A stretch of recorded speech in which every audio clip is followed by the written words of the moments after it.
The King in the Window by Adam Gopnik. Chapter 2. More Calling. When he woke, Oliver was still excited and still a little frightened. Oliver hated ghost stories and scary movies, and he was scared of many other things, particularly of strange diseases and mortal allergies and plane crashes.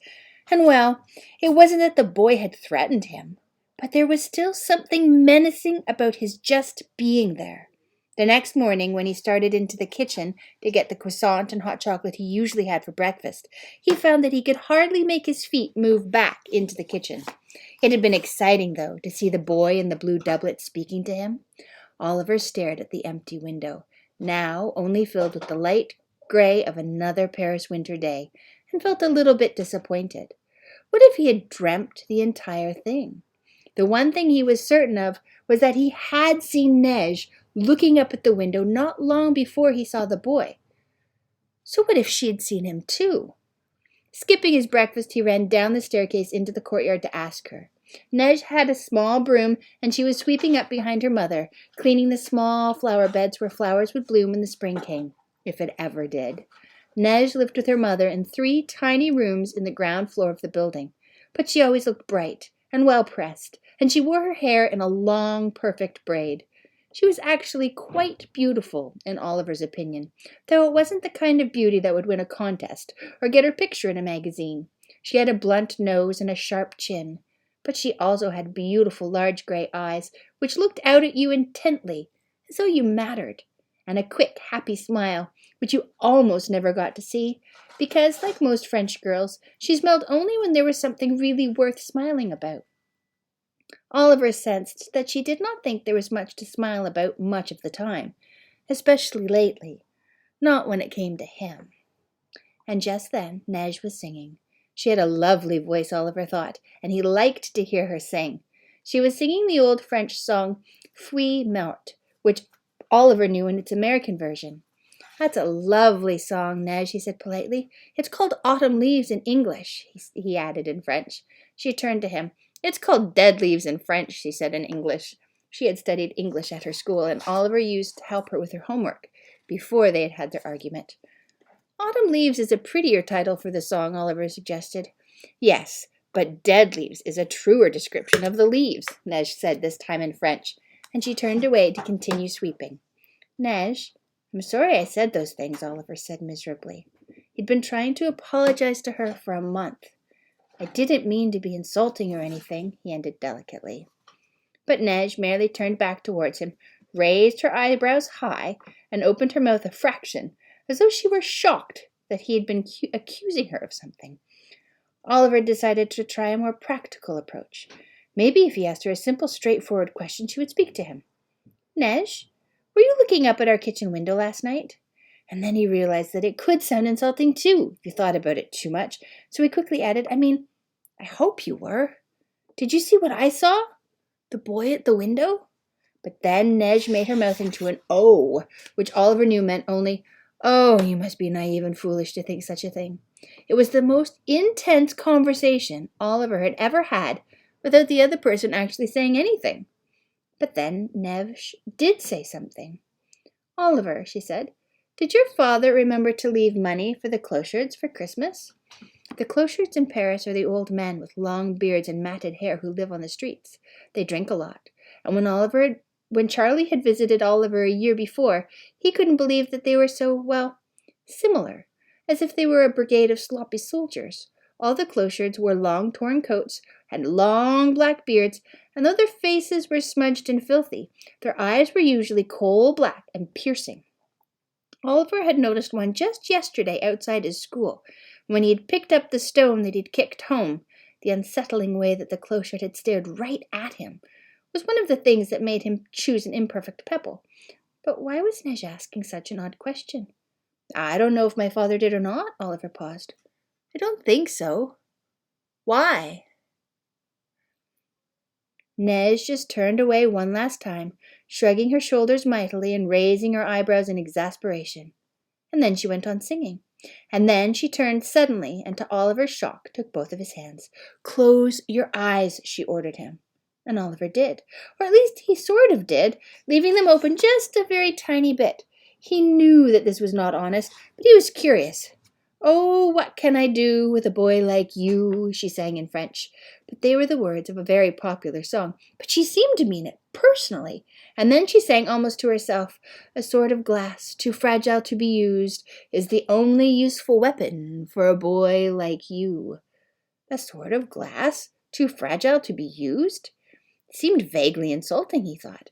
But then he merely watched from between his eyelids as she seemed to draw something from inside her sweater and from near her heart, and then brought it up through the neck and pressed whatever it was hard down into Oliver's right hand. Oliver tried to peek at it, but all he could tell was that it was hard and sharp-edged and seemed cold, so cold that it was white-hot, and it seemed to sizzle as it was pressed into his palm. "Yow!" he cried in pain, and then he really opened his eyes. But in a flash, she had put the thing, whatever it was, back inside her sweater. "Just a pinch," she said primly, like a doctor giving a shot. "Why did you do that?" he asked. He felt hurt in his heart and hurt in his hand, too. Was she still that angry? "Look, Neige," he began, and then the words rushed out of him. "I'm very sorry that I said the thing about France being a moldy old country. I didn't really mean it or anything. I mean, I live here too. But you said that thing about American tourists being stupider than cattle marching to the slaughter, and that was not a very nice remark if you think about it," he concluded lamely. Theirs had been one of those stupid arguments where both people say things that they don't really mean. At least, he hadn't really meant it, and they always liked to tease each other about France and America. And sometimes Oliver would show her his one photograph of himself with Gilles Hornshaw and laugh about how someday he would be the king of a software empire in America, while she was still raking leaves, and she would say that she would wait for him to come back to France, bankrupt and ruined and ready to be civilized again. But this last time. But fatter was all that Neige said. "Comment?" Oliver said in French, which means, "How's that again?" "I said they were fatter. I said the American tourists were fatter and stupider than cattle being marched into a slaughterhouse." "Oh," Oliver said. "Just to be precise," she added. Oliver didn't know what to say to that. But with her back turned again, Neige said, and Oliver's heart lifted as though he was sure he could feel a smile in her words, "Oliver, do remember to wear your crown." "Why?" Oliver asked again. "Why did you say that?" "What do you mean?" Was she teasing? Was she serious? And then he looked down at the paving of the courtyard. He blinked his eyes and reached down to pick something up. It was the pebble that he'd kicked home from school and then kicked into the river. It had to be. It had the same straight white mark on it. So it might be true after all. "Hey, Neige," he called out, holding the pebble up. But Neige kept silent and went on sweeping. And a moment later, Oliver's mother came downstairs to the courtyard in her Tanglewood sweatshirt and track pants, calling, "Hey, Ollie, let's get moving before we get out of shape." And Oliver put the pebble in his pocket and went dutifully trotting after her. And when he looked down at his hand, he saw that there was branded on it now the very faint mark of a lily. "Mom, if you were a king, where would you call home?" Oliver panted to catch up with his mother as they walked together to school through the Luxembourg Gardens. Or rather, Oliver was walking. His mother was running, racing ahead of him as she always did, even in the Luxembourg Gardens when he was on his way to school. Oliver's mother ran everywhere. She ran to school. She ran to work. She even ran to the shopping street on the Rue Buchy, where she shopped for dinner. She ran for the exercise, of course, but she also ran because she was a running woman. And also, Oliver suspected in his heart, because running kept her from worrying too much about Oliver and his father. She was such a good runner that she was often accompanied, as she was this morning, by 4 or 5 other American women who lived in Paris and who ran behind her for inspiration. "Well, the kings of France generally had several houses," she replied, taking quick, short breaths between her words as she ran. Oliver was dressed for school. He had on gray flannel pants, which itched in the cold air, but you got used to it. He had on a white shirt and over it a blue blazer. His coat was a blue double-breasted wool coat, the kind that in America is sometimes called a pea jacket, which was handsome but a bit bulky. On his back he wore a very heavy backpack, filled with all of the devoirs he hadn't done inside it, and on his head he had a black wool cap, the kind of high cap that's often called a toque. All of this made it hard for him to walk quickly, much less run after his mother. Oliver had dark blonde bangs and almond-shaped eyes. He didn't smile often. His expression was usually serious and even intense, but when he did smile or laugh, usually at some absurd thing his father had said, it could take over his body and send his head lolling over to one side as though the laugh was so strong inside that it was tipping him over. But it had been a long while since he had had a reason to laugh like that. It was hard running behind his mother with all that on. But in Paris, she added, they lived mostly at the Louvre. You mean the museum? Oliver asked again, struggling to keep up with his mother, her long hair snapping in the winter breeze. Yeah, it was a palace before it was a museum, and then the rest of the time they lived in Versailles. You know, the king's house. Sure, Oliver said. He'd been there lots of times with his class. It was immense and breathtaking, and about an hour outside of Paris. Even though Oliver had been up much of the night worrying about the boy in the window, one of the strange things in life is that no matter how much else you have to worry about, you still worry about school. Mum, he suddenly asked her, one word association. I say irony, and you say, it was a game they often played. Irony? She hardly needed to take a breath. Why, it's, and she frowned, and then she stopped and ran in place for a moment or two. Well, Oliver, I guess it's when you say one thing and mean something else. She looked at him as he stood there chewing absent-mindedly on his tie. If I said, Oliver, you've certainly got the Lance Armstrong spirit this morning, that would be ironic. Irony is sort of like a mirror image of the thing it seems to be. It's exactly the same, but completely reversed. She started running again. Oh, he ran to catch up some more with her. Isn't that sarcasm? Yes, I guess so. She stopped for a moment to think. She paused as she ran in place. Irony is sarcasm plus time. If I say, Oliver, you're on the moon, that's sarcasm. If you grew up to be a lunar explorer and were on the moon, that would be ironic. And she was off again. The 4 American women in jogging suits heaved deep breaths and chased after her. Gasping, Oliver caught up with her again at last. Mom, he asked in exasperation more than curiosity, how do you keep running so well? His mother jogged in place. You just have to make all your physical challenges into mental challenges. You put your lungs inside your mind and you think your way around the path. The same way that you have to make your mental challenges into physical challenges when you're doing your homework. When you do your homework, just imagine you're riding your bike and you just have to push your way through. She had told him this a million times before, but he was never sure exactly what she meant. And then she was off again, with her followers behind her. Oliver was worn out. He stopped to pant and look around. He'd been playing in the garden since he was small, and only in the last few months had he really begun to feel he had outgrown them. It was one of the few places in Paris where he felt at home. Over there were the honeybees in their wooden hives, and there was the playground with its spinning plastic discs, and there was Monsieur Theodore, the grumpy old balloon seller, already setting up his wares near the Marionette Theatre. He was mumbling to himself as he did it, complaining to no one. Oliver no longer went to see the Marionette Theatre, but he was still fascinated by Monsieur Theodore. The odd thing was that he was very skillful in making balloon swords, and took enormous trouble to do it right for each child who paid for one. Oliver did not entirely understand why he went to so much trouble when it made him so unhappy, and even then he only got 5 francs. But he did. All day long, winter and summer, from early morning until the gardens closed at dusk, he sat by the Marionette Theatre blowing up balloons and making them into objects, and never smiling. Oliver felt sorry for him. What must it be like to be an old man making balloon swords for ungrateful children? And so he walked over to him as his mother continued her track around the Delacroix monument, and he offered him 5 francs. A sword, please, he said. It's early for a sword, Monsieur Theodore grumbled. Why do you need a sword before school? And he huffed and blew into 2 green balloons. Oliver liked watching his cheeks puff up, red and raw in the cold winter weather, and expertly twisted them into a perfect shape of a saber, with a hilt to protect your hand and a long swooping blade. And then he handed it to Oliver. There, he said. Imagine a big child like you wanting a balloon sword. Oliver very nearly became angry. He was only getting the sword because he felt sorry for him, and now here was Monsieur Theodore looking back at Oliver and feeling sorry for him. But Oliver took it anyway and handed him the 5-franc piece. He waved goodbye to his mother and took the crowded bus across the river to school. It was the usual 8-hour nightmare. For one thing, he had absent-mindedly kept the balloon sword that he'd bought for Monsieur Theodore in his hand when he arrived in class, just the way he'd kept the crown on his head the night before without remembering that he had it on. And that had really given his classmates something to laugh about. He had put it down and popped it, trying to make everyone laugh, but it hadn't helped. Having arrived at school with the balloon sword helped make l'escrime class, which he had once enjoyed, become a disaster.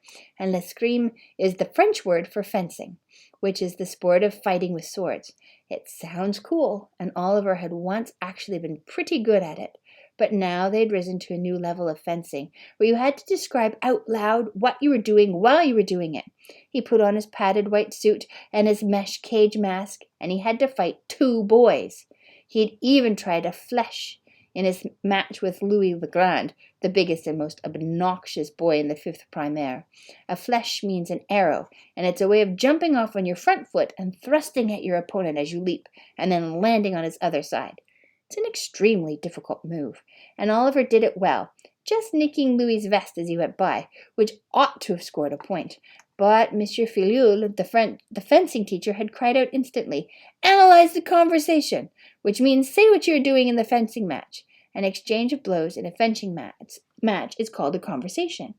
And Oliver couldn't remember what he'd done. He could remember it, of course, but he couldn't remember the names of all the different bits. He even forgot that his flèche had been a flèche, and Monsieur Filleul was so angry that he said, "Oliver, you've become stupid and lazy." And Oliver had muttered almost to himself, "I can't think fencing, I just do it. I just hit." And as soon as the words were out of his mouth, he had regretted them. Monsieur Filleul had been furious. He turned on Oliver and actually hit him over the head with his foil. He hit him with the blunt side, but it still hurt. "You turn a balestre into a flèche, and then you shrug at me like an American boxer. I just hit. We are not fighting here. We are fencing." "Tell him to fight with his balloon sword," Louis had said, laughing at him, and he twisted his face into an ugly fat grimace. "He came to school today with a balloon sword. It was so cute," he jeered. Oliver gulped as he got his regular clothes on. Louis watched him with a smug, self-satisfied smile. It was hard enough to fight with Louis, much less analyze it, too. It was like stirring up a beehive and writing an encyclopedia article about honey at the same time. And then rhetoric class at 2 o'clock had been, if anything, worse. Oliver, of course, had not finished his devoir the night before, and French homework is extremely hard to fake.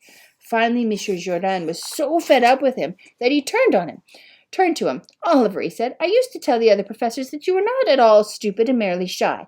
And now I realize," he said thoughtfully, "that though I was right, they had reason on their side too. You are actually shy and stupid. It's an interesting combination." And then he had given Oliver a paper to write within 2 weeks. Write about irony and metaphor in the rhetoric of Molière, and make it superb, or you will fail the course, the year, and probably your life, he demanded, and Oliver's heart sank. Molière, he knew, was a famous French author who'd written comedies back in the 17th century, and everybody said they were funny. But Oliver wasn't sure that they really were. Shy and stupid? Metaphor and irony? Fight and think? At the end of the school day, Oliver felt as discouraged as he ever had. Irony and metaphor. Oliver didn't even know what the words meant, and he had to explain them? Then the worst thing happened. Among all of his professors, and there was only one whom Oliver really liked, Madame Sonia, who taught French, and it's odd that you would teach French in a French school to children who already spoke it, but French is a particular language that must be spoken in particular ways. And she was tall and kind and young and really very pretty, and she actually reminded Oliver of his own mother, though she was, of course, much stiller. Today, as he was coming from Monsieur Jourdain's rhetoric class, he saw her inside an empty classroom, fixing her makeup with a compact. What are those little makeup cases women have with powder on one side and a mirror on the other? And she smiled at him weakly and beckoned him inside. "Oliver," she said to him fondly, "how go your struggles with the French educational system?" And she smiled. She knew how much he hated rhetoric, and these days fencing too. And Oliver understood that though she couldn't say so, secretly she sympathized with him. He smiled back. "Well," he began, "it hasn't been the best of days, you see." and while he spoke she was busying herself with her compact, putting the last touches of fresh powder on her face.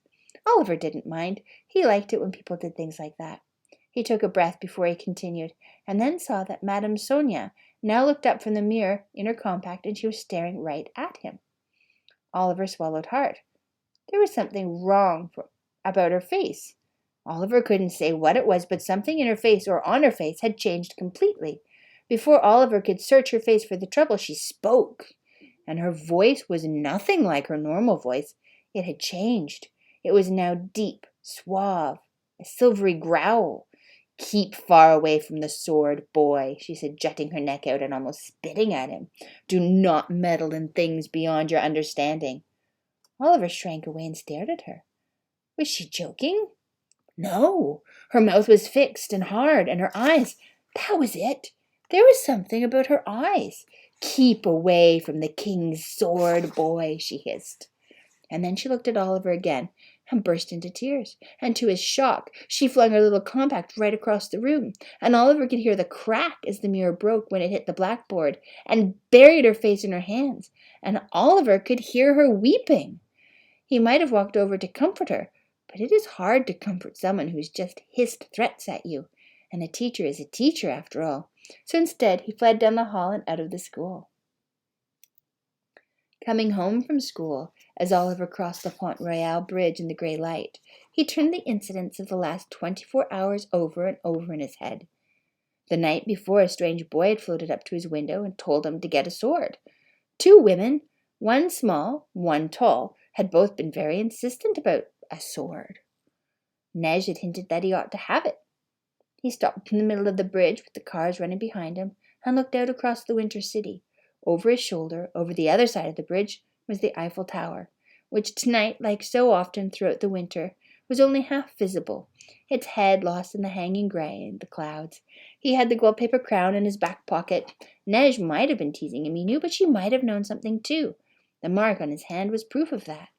Oliver watched as workmen, looking small as insects from this distance, raced on the lower girders hanging from the scaffolds at the end of long ropes they attached to what looked like small lights on a great frame. At the very top of the tower, a high probing new antenna had been attached, reaching up, golden, into the dark violet winter sky, and on the front of the tower, right by the observation platform, there had been for a week now something very strange. A giant poster of a mouth, set in a crooked smile. It was the symbol of Quantum Leap, the huge software company, and the smile was the famous crooked smile of the great Gilles Hornshaw. "It's obviously a giant antenna for a new television station," one woman was saying to her husband, as they stood together on the bridge, with their small dachshund on a leash looking up at the beautiful tower. That is surely an error, my dear," the husband said, from beneath his white mustache. "Just the opposite is taking place. The antenna will be a parking space for giant zeppelin balloons, which will take us for no charge from one side of the Atlantic to the other. This is an obvious American scheme to encourage us to retire in their country." "You, my dear husband, are a fool," the old woman said kindly. "Obviously the project has an electronic significance.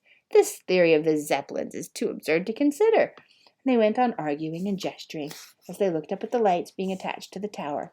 Their little dog looked up too, and he even barked as though he knew better than either of them. He probably did, Oliver thought, and Oliver looked away from the tower and the poster of the giant smile and the workmen and sighed. Whatever he might be planning in Paris, Gilles was certainly smart. If he were here, he might have been able to solve the riddles that had come Oliver's way since yesterday evening.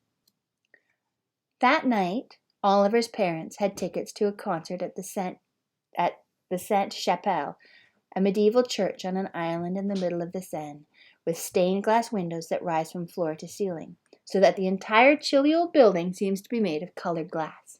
The ancient music droned a bit, and so Oliver stared at the windows and tried to figure out what stories they were telling.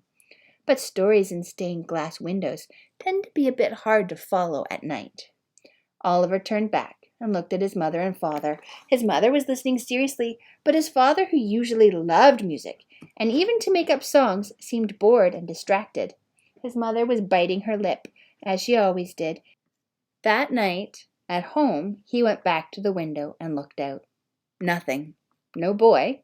He looked down into the courtyard. Neige, he was sure of it, was staring up at the window, and beside her was a dark figure wrapped in a long overcoat. Oliver, after his talk with Madame Sonia, was beginning to doubt the motives of even the people he liked most. He looked down at his palm and saw the fleur-de-lis, the little lily flower that Neige had imprinted there.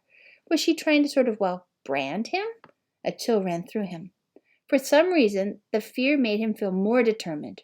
All right, then, he thought. He would go to the nearest king's house that he could find.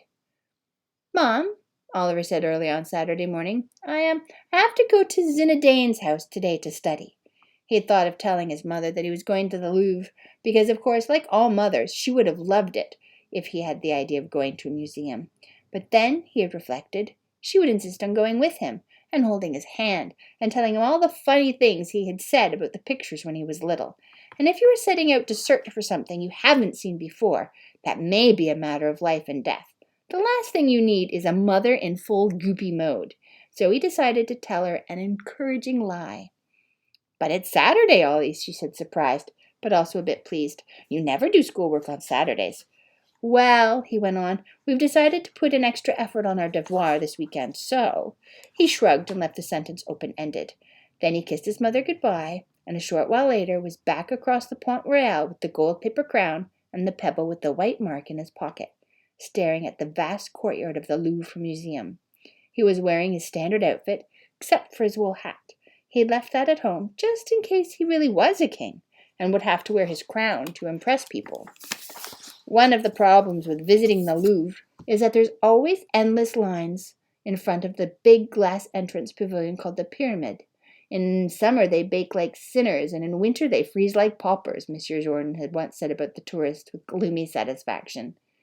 Actually, it had been while they were looking at some Americans waiting in line at the Louvre that Neige had spoken so disdainfully, and Oliver had made his rude reply. Fortunately, Oliver knew a good shortcut into the Louvre. You just had to go all the way around to the Rue de Rivoli, and there is an entrance to something called the Carousel du Louvre, which is a group of nice stores all kept underground like a mall. Charlie Gopnik had said this, his eyes glowing when he came to visit Oliver.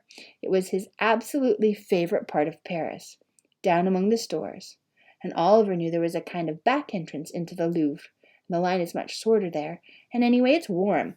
Also, if you pretend to be a member of an American school class who's gotten lost from his group, the guards will sometimes whisk you right in, without making you stand in line at all, tut-tutting at you for being such a fool.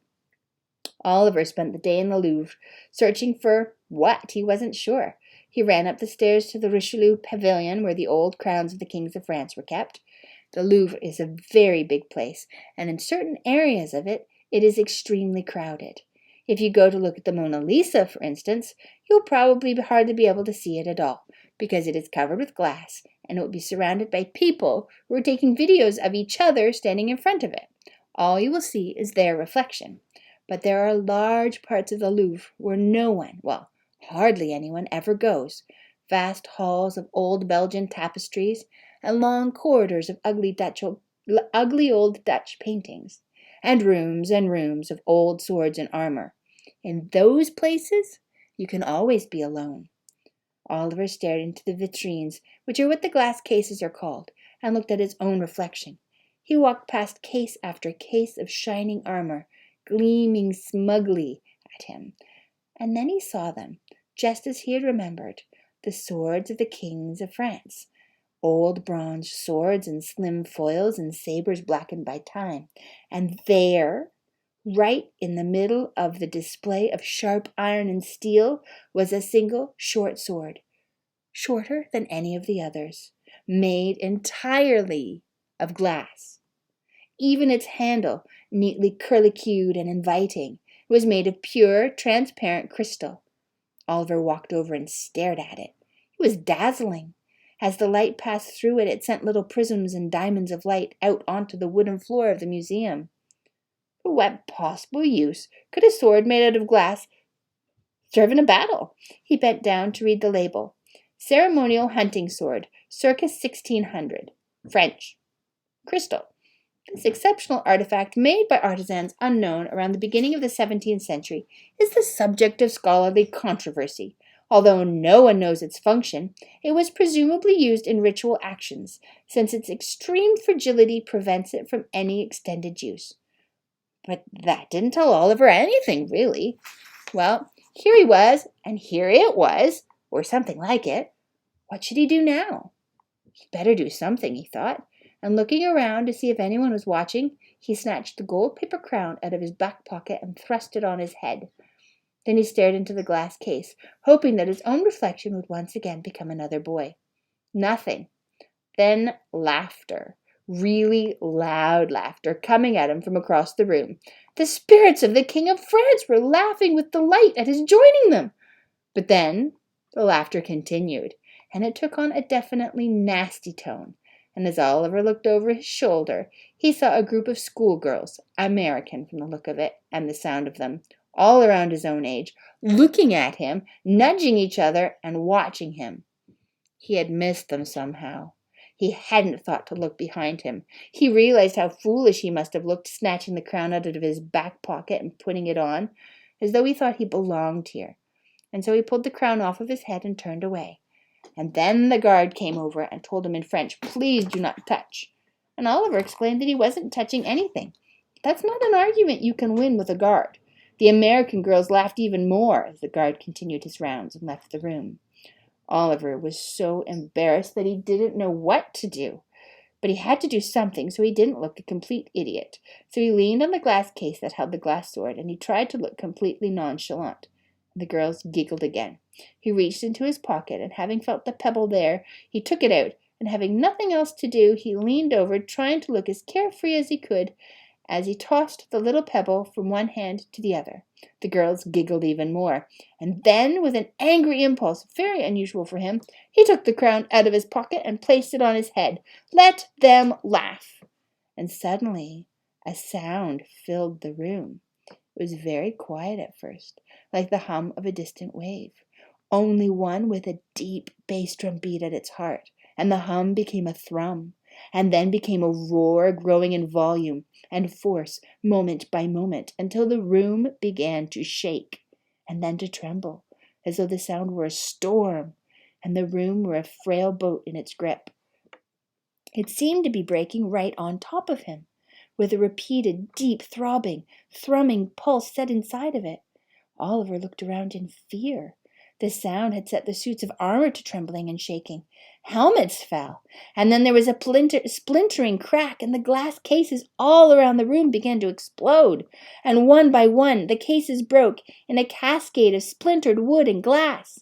Oliver stepped back and covered his head with his arms, trying to protect himself from flying splintered glass shards, and the American girls screamed in terror and ran from the room. Oliver could never entirely explain what he did next. As the thrumming sound rose and the glass cases exploded, he saw that everything glass inside of them was exploding too, the vases and the crystals, even the windows in this wing in the Louvre, and he saw that the penetrating force wave was approaching the glass sword. Instead of shrinking back, Oliver leaped forward and grabbed it, daring the splintering force, and suddenly there was silence. He held the sword briefly. It was heavy, but supple in his hand. As he pulled it out, it struck against the edge of the vitrine. But now here came the guards, 2 of them racing across the herringbone parquet towards him. He held out the sword, panic-stricken, meaning to offer it back to them, but they skidded to a stop, their eyes alarmed. Why? Oh, they thought he was threatening them with it. How silly! He walked as quickly as he could over to them, sword out for them to take. But as one of the guards took the sword from Oliver's hand, the horrible hum began again, half as loud as before, but quickly building up to its apex. It was him somehow. It was Oliver's hand on the sword that kept the sound away. Without even thinking what he was doing, Oliver snatched the sword back from the guard's hand. The hum stopped. The guards looked at him for a moment, dumbfounded by the onset of the noise, and now at its sudden end. And Oliver used the moment of surprise to do the only thing he could think of, and that was to run. Boom! Clatter! He raced down the stairs, the crystal sword feeling heavy beneath his coat. He swallowed hard. Up above he could hear the rush of an army of museum guards, and 2 of the American girls screaming. "Watch for the boy with the crown!" he heard one cry. A moment later he found himself back in the great hall of the Louvre, filled as usual with hundreds of schoolchildren. Oliver quickly placed himself among them. He snatched off the gold paper crown so that the pursuing police wouldn't be able to identify him. But as soon as he did, the sound began again, the horrible explosive hum, and the moment he put the crown back on his head, it stopped. So it wasn't just his hand on the sword that ended the sound. It was his hand on the sword while he wore the crown from the cake. But with the crown on his head, they would identify him. There was only one thing to do. He reached out and snatched the woolen beret from the head of a nearby boy and placed it over his crown. "My hat!" the boy cried out, but Oliver ducked down low and lost himself among the school children. And a few moments later, rushing down to the back entrance of the Louvre, he was outside. Behind him he could still hear cries of, "The sword!" and "The boy in the crown!" and "My hat!" in one great loud confusion. He hugged the glass sword to him beneath his coat. Well, as his mother would say, was it a net gain or a net loss? He had a sword too fragile to be used, that was certain, and he could see why Madame Sonia had warned him to away from the Louvre. That sound! And his heart fell as he walked back home across the Pont Royal. In the space of 2 days, he'd become a world-class museum thief, and he'd managed to alienate every one of his teachers, and something was searching for him with the horrible otherworldly noise. He stopped on the bridge, taking the glass sword from his coat quickly and then fitting it inside his sleeve to hide it. The winter's evening traffic of cars and walkers went by, the exhaust filling the air, and several Parisians were looking up at the Eiffel Tower, where work continued under Gilles' enormous grin. Oliver sighed, and then he looked back down sadly into the muddy green water below the bridge. If he looked hard, he could just see his own reflection rippling in the wake of the long green barge. And as the barge passed, the ripples began to increase, and his image broke even more. And when it ought to have settled back, here he was again, the boy in the blue doublet, only now he was everywhere. It was exactly as if the river were a kaleidoscope, and someone had placed the boy's face inside it, and turned the tube or given it a shake.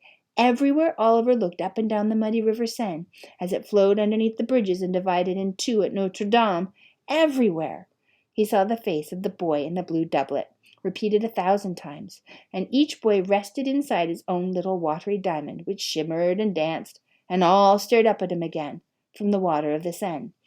And Oliver was so startled that he tried to shout, but nothing came out.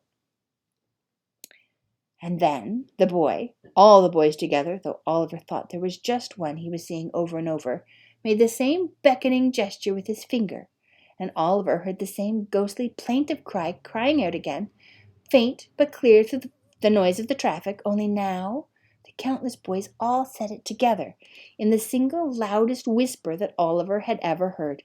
"O King of window and water, you have your sword at your side at last. Now come home to your court." King of window and water? Sword at your side? Oliver had found the right sword after all. It wasn't too late, and he couldn't have fallen asleep, not here, not on the Pont Royal. Someone was calling him king, and someone was calling him home. He wanted to pull the glass sword from inside his sleeve and wave it, to show them that he had now what he had now, but that might be dangerous. So instead, Oliver took off the stolen beret and quickly showed the hidden crown and jumped up and down, trying to get the boys' attention. But their images soon passed from the river, and Oliver was left alone to leap and shout and be watched with alarm and disapproval by all the Parisians passing by on the bridge. A woman walked right up to him, shook her finger at him, and then walked on. King of window and water? What did that mean? Yesterday the boy had called him king when he was looking in a window, and today he'd been called king when he was looking in the water. Maybe if he kept looking in inkwells and dinner plates, well, then he'd become king of those too. It would be an easy way to become more and more powerful, Oliver thought. Before he went upstairs to his apartment, Oliver hid the sword in the cave of their building. The cave, cave, you pronounce the word with a short A, like an A in bat. It was a little locker that stood in the basement of their building. His father used to keep bottles of wine down there, but for the past year or so he hadn't. There was nothing in the cave now, except spiderwebs and dust and old bottles and tarpaulins that had once used to cover the furniture while the apartment was repainted. It was not completely safe here, though he thought with a feeling of guilt as he began to cover it with the old oily cloth again. But no one went down there much, and the truth was he was a little scared to keep the glass sword in his own room. What if the police showed up? If it was in the cave, at least he could pretend that he didn't know where it had come from. He knew the right thing to do was to bring it back to the Louvre, but it was easier to know what the right thing to do is than to do the right thing. And anyway, the boy in the blue doublet wanted him to get the glass sword, and surely that was the kind of request you had to obey. Oliver looked at the sword one last time before he covered it with the tarpaulin. It was bright and clear and still light as a feather. Yesterday he'd held a child's balloon sword, and now he held this beautiful glass one. It might be stolen, but it was still wonderful to look at.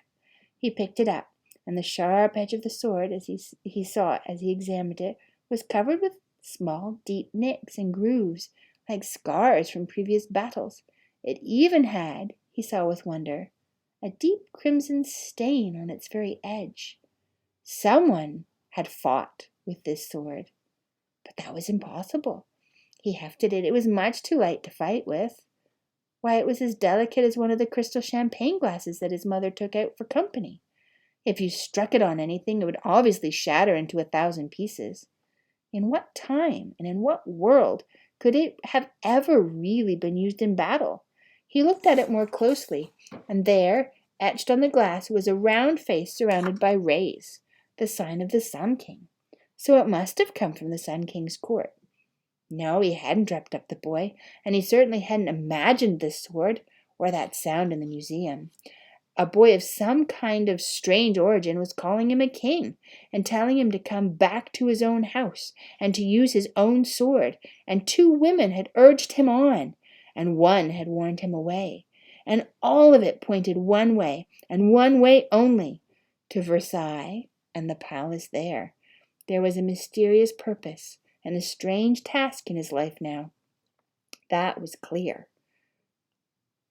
He held his hand up to look more closely at the fleur-de-lis that Neige had painfully embossed on his palm, but it had already faded, and as he held it up, he could just see the outline of the little flower.